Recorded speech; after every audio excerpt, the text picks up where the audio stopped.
Hospitals across the country can now cut down on costs for services that were, for the longest time, sought from abroad on the calibration of radiotherapy equipment used for cancer treatment. This follows the procurement and installation of a state-of-the-art Cobalt laboratory at the Kenya Bureau of Standards KEBS headquarters in Nairobi. Kamche Menza tells us more. Grace Ateka, head of dosimetry here at the Kenya Bureau of Standards headquarters, welcomes us into the little-known but very vital Cobalt laboratory, a lab used for calibration of radiotherapy equipment used for cancer treatment. So basically, during cancer treatment, a lot of radiation is used. When you're using the LINAC to treat cancer, you have to expose the cancer to a certain level of radiation. For you to know the amount of radiation you're going to expose to the patient, it is important that you have the equipment calibrated. The radiotherapy calibration system uses a very highly radioactive isotope called Cobalt-60 to do the calibration. It is installed with safety features to detect danger and also protect the environment. We too had to observe safety measures by wearing a dosimeter badge which detects any exposure to radiation. So first of all, you can see here, this is our meter for radiation. It is reading 00. Because now we are safe. Because right now we are safe. But if I say, let me switch it on, then you see what happens. When it goes to on, you'll hear that alarm.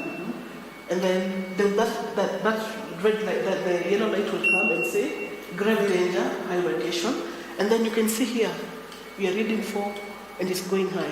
The Cobalt-60 system is safely housed inside the radiation room. It is made up of grey heavy lead casing, and on the inside the cobalt that is said to be the size of a grain.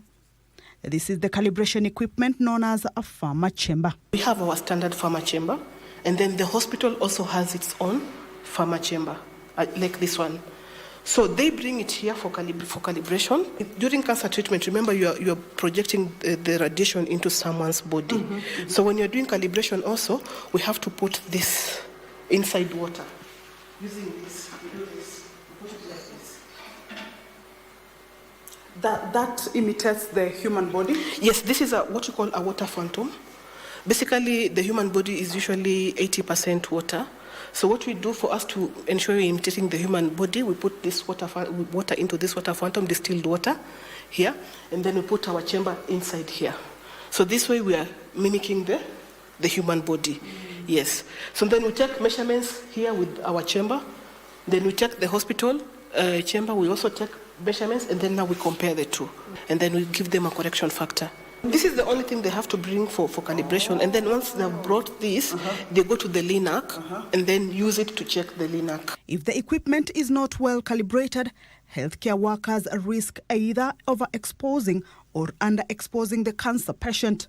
In both situations, there's an effect. If, for example, you are treating stomach cancer and you have exposed the patient with radiation, what it means is that you're exposing the organs surrounding the stomach, which means you are doing more harm to the patient than assisting the patient.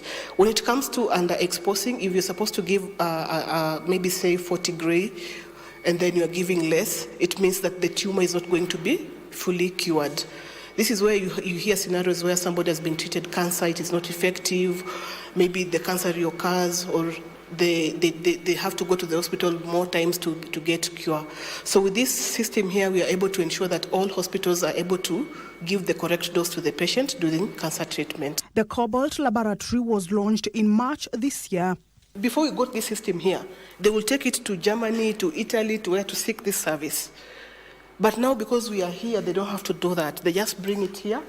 We take measurements with ours, we take with theirs, and then we compare. The shipping option saw hospitals wait up to 3 months. Now the calibration is done in 2 days, not mentioning the cost relief. When you take it outside the country, you'll find out that hospital will spend from around 3 million to even 4 million just shipping the equipment outside. KEBS says already over 10 hospitals use the services, with the low cost expected to trickle down to the patients. The calibration is also important to hospitals that offer diagnostic radiology scopes, such as conventional X-ray, CT scans, mammography, and dental X-ray. Kamche Menza for the Legends edition.